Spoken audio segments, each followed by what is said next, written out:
గారు ముఖ్యమంత్రి పార్టీ నేతలపై అసంతృప్తిని కూడా వ్యక్తం చేశారు. ఇప్పటికే పార్టీలో కొంతమంది అసమ్మతి స్వరాన్ని వినిపిస్తున్నారు, అసంతృప్తి స్వరాలను కూడా వినిపిస్తున్నారు. ఎవరైనా పార్టీ లైన్ దాటి మాట్లాడితే వారిపై యాక్షన్ తీసుకుంటామని గట్టి వార్నింగ్ ఇచ్చినట్టుగా తెలుస్తోంది. పలువురు మంత్రులు ఎమ్మెల్యేలకు ముఖ్యమంత్రి రేవంత్ రెడ్డి వార్నింగ్ ఇచ్చారు. ఏదైనా సమస్యలుంటే డైరెక్ట్గా నాతో చెప్పండి తప్ప ఇష్టం వచ్చినట్లుగా ఎవరికి వాళ్ళు మాట్లాడితే, బహిరంగంగా మాట్లాడితే ఇకపై ఊరుకునేది లేదు అంటూ వార్నింగ్ ఇచ్చారు. ఎవరు పడితే వాళ్ళు గీత దాటొద్దు, ఎవ్వరూ కూడా గీత దాటొద్దు అని రేవంత్ రెడ్డి వార్నింగ్ ఇచ్చారు. ఒకవేళ ఇక నుంచి అదే రిపీట్ అయితే ఎంతటి వారైనా కూడా సహించనని రేవంత్ రెడ్డి సిఎల్పి సమావేశంలో పార్టీ నేతలకు ఎవరైతే గీత దాటి మాట్లాడుతూ ఉన్నారో, ఎవరైతే అసంతృప్త స్వరాలను బహిరంగంగా వినిపిస్తూ ఉన్నారో వాళ్లకు రేవంత్ రెడ్డి వార్నింగ్ ఇచ్చారు. ప్రభుత్వ నిర్ణయాలపై ఎవరు పడితే వాళ్ళు సొంత ప్రకటనలు చేయొద్దు అని కూడా రేవంత్ రెడ్డి పార్టీ నేతలకు చాలా స్పష్టంగా చెప్పారు. ఎవరు పడితే వాళ్ళు ప్రభుత్వ నిర్ణయాలపై సొంత ప్రకటనలు చేస్తే ప్రజల్లోకి తప్పుడు సంకేతాలు వెళ్లే ప్రమాదం ఉంది అని రేవంత్ రెడ్డి అభిప్రాయపడ్డారు.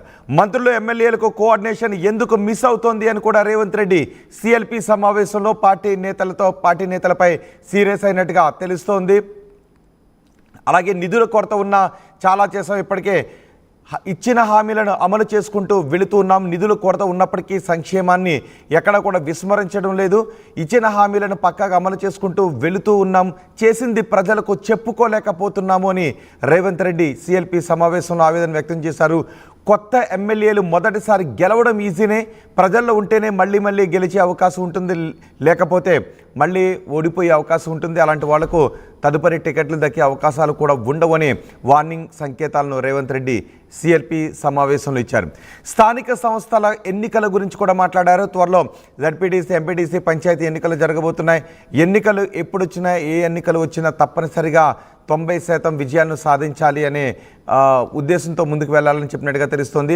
ఇప్పుడు జరగబోయే స్థానిక సంస్థల ఎన్నికల్లో 99% విజయాలను సాధించాలని దిశానిర్దేశం చేసినట్టుగా తెలుస్తోంది. కుదిరితే ఎక్కువగా ఏకగ్రీవాలను ప్రోత్సహించాలి అని కూడా నాయకులకు దిశానిర్దేశం చేసినట్టుగా తెలుస్తోంది. తప్పనిసరిగా కాంగ్రెస్ వచ్చే స్థానిక సంస్థల ఎన్నికల్లో కాంగ్రెస్ విజయడంగా మోగించాలి. 90 నుంచి 99% విజయాలను, స్థానిక సంస్థల్లో విజయాలను సొంతం చేసుకోవాలని నేతలకు చెప్పినట్టుగా తెలుస్తోంది. ఒక్కసారి మా ప్రతినిధి మధుతో మాట్లాడదాం సిఎల్పి సమావేశం గురించి.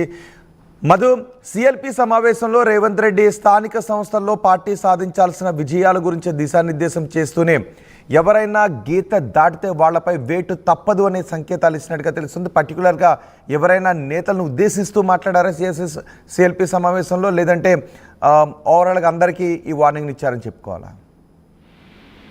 అంటే నిన్న జరిగినటువంటి సిఎల్పి సమావేశంలో కాస్త గట్టిగానే వార్నింగ్ ఇచ్చారు. ఎందుకంటే 10 మంది ఎమ్మెల్యేలు సీక్రెట్ గా మీటింగ్ పెట్టుకోవడము, ఒక మంత్రి పైన కంప్లైంట్ చేయడం, ప్రభుత్వం నిధులు అభివృద్ధికి కేటాయించట్లేదు అనేటువంటి సమాచారాన్ని మీడియాకు లీక్ ఇవ్వడం, ఇదంతా పార్టీకి తీవ్రమైనటువంటి డ్యామేజ్ చేసింది అనేటువంటిది ముఖ్యమంత్రి భావించారు. సిఎల్పి సమావేశం అనుకోకుండా దీన్ని సిఎల్పి సమావేశంగా మార్చారు.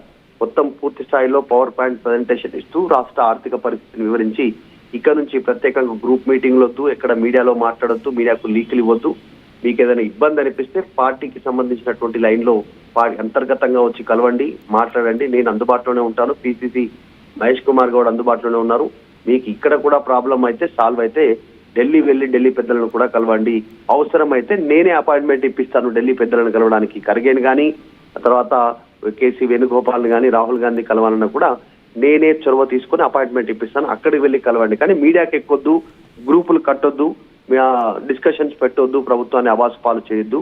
ఎందుకంటే మీరు చేసే పనులతో మొత్తం పార్టీయే కాదు ప్రభుత్వం మునిగిపోయే పరిస్థితి ఉంటుంది, దీన్ని గమనించండి, చాలా ఒక లీడర్ లక్షణాలతో ముందుకు వెళ్ళండి అనేటువంటి ఒక సీరియస్ వార్నింగ్ ఇచ్చినట్టుగా తెలుస్తా ఉంది. ఇంకా దీంతో పాటు ప్రభుత్వం చేస్తున్న పనులు. మధు, మీరు కొద్దిసేపు అందుబాటులోనే ఉండండి. నిన్న జరిగిన సిఎల్పి సమావేశం గురించి కోమటిరెడ్డి వెంకటరెడ్డి మాట్లాడారు. కోమటిరెడ్డి వెంకటరెడ్డి ఏం మాట్లాడారు చూద్దాం.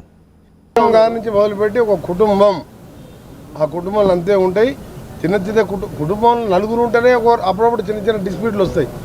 దాన్ని మేము ఇంటర్నల్గా పరిష్కరించుకుంటాం తప్ప ఈరోజు జరిగింది మాత్రం ప్యూర్గా తెలంగాణలో 99% జిల్లా పరిషత్ కైవసం చేసుకోవాలి. ఎంపీటీసీలు, జడ్పీటీసీలు, సర్పంచులు అది 15 రోజులు 20 రోజులు ఎన్నికలు ఎప్పుడు వచ్చినా గెలవాలని ముఖ్యమంత్రి గారు తన ప్రసంగంలో చెప్పడం జరిగింది. అందరం కూడా ఈరోజు మీరే చూశారు, లంచ్ బ్రేక్ ఇవ్వకుండా 7 గంటలు మాట్లాడినామంటే మేము ఎంత చిత్తశుద్ధితోని నిన్న ఈ కార్యక్రమం రెండు మంచి కులగన అంటే ఇవాళ 90% తేలింది. జనాభాకు దామాష ప్రకారం సీట్లు ఇవ్వాలి. ఒకవేళ లేట్ అయితే కూడా పార్టీ పరంగా కూడా 42% పైన బీసీలకు టికెట్లు ఇస్తామని చెప్పి నిన్న ముఖ్యమంత్రి గారు చెప్పడం జరిగింది. చాలా సంతోషకరమైన వార్త. ఆ మాట చెప్పమని చెప్పండి కేసీఆర్ గారిని, కేటీఆర్ గారిని చెప్పమని చెప్పండి. అసలు కేటీఆర్ బీసీల గురించి మాట్లాడే అక్కర్లేదు. కులగణంలో పాల్గొనని వారికి దాని గురించి ఎందుకు సంబంధం? అరే మీరు ఆయన ముఖ్యమంత్రి, పర్మనెంట్ జాతీయ అధ్యక్షుడు కేసీఆర్ గారి ఆ పార్టీకి, బీఆర్ఎస్ పార్టీకి వర్కింగ్ ప్రెసిడెంట్ ఆయన కొడుకే, నెంబర్ 2 మినిస్టర్ ఆయన అల్లుడే. ఇవాళ కాంగ్రెస్ పార్టీకి ఎవరు? జాతీయ అధ్యక్షుడు ఒక దళితుడు, రాష్ట్ర అధ్యక్షుడు ఒక బలహీన వర్గాలకు చెందిన వ్యక్తి. అలాంటి పార్టీ, మా పార్టీ కులగణన చేసి ఇంటింటికి క్లియర్గా చేసుకున్నాం. వాళ్ళు 12 గంటలు, 7 గంటల నుంచి 7 గంటల వరకు బొంబాయి, దుబాయ్కి వెళ్ళి పిలిపించుకొని మీదకి వెళ్ళి చేసి దాన్ని ఎక్కడ బయట పెట్టలేదు. మేము ఇలా అసెంబ్లీలో బాధాప్త బయట పెట్టినాం. ఇంకేం కావాలి? మీరు సిఎల్పి సమావేశం గురించి కోమటిరెడ్డి కూడా మాట్లాడారు. చిన్న చిన్న సమస్యలు ఉన్నాయి, మేము పరిష్కరించుకుంటాం వాటిని అని చెప్తున్నారు. కానీ ఇప్పటికే కొంతమంది అసంతృప్త గళాలను చాలా బహిరంగంగానే వినిపిస్తున్న సందర్భాలు మనకి కనిపిస్తున్నాయి. అలాగే స్థానిక సంస్థల ఎన్నికలు చాలా ప్రతిష్టాత్మకం. స్థానిక సంస్థల 99% విజయాలను సాధించాలి అని ముఖ్యమంత్రి లక్ష్యంగా పెట్టుకున్నారు, దిశానిర్దేశం చేశారని కోమటిరెడ్డి చెప్తున్నారు. మా ప్రతినిధి మధు కూడా మనకు అందుబాటులో ఉన్నారు. మధు, అసంతృప్తుల గురించి గట్టిగానే వార్నింగ్ ఇచ్చినట్టుగా తెలుస్తుంది. సో ఇక అసంతృప్తులు ఎవరు కూడా నిన్న కూడా మనం చూసాం, జోపల్ లాంటి వాళ్ళు వెళ్ళి ఏఐసీసీ కంప్లైంట్ ఇవ్వడానికి కూడా నిన్న ప్రయత్నాలు చేశారు. అలాగే ఇతర పార్టీ నుంచి ఎమ్మెల్యేని తీసుకొచ్చినా పెద్దగా పట్టించుకోవట్లేదు అంటూ అసంతృప్తిని కూడా వెలగక్కారు. మరికొంతమంది కూడా బహిరంగంగానే అసంతృప్త మాటలను వెలగక్కుతున్నారు. ఇప్పుడు అవన్నీ ఆగిపోయే అవకాశం ఉంటుందా? అంటే సీరియస్ వార్నింగ్ ఇచ్చారు. మీరు చేసేటువంటి పనులతో పార్టీకి నష్టం చేకూరుస్తుంది, ప్రభుత్వమే అవాసు పాలయ్యే పరిస్థితులు ఉన్నాయి, పరిస్థితులను గమనించండి అనేటువంటి స్టేట్మెంట్ చేశారు.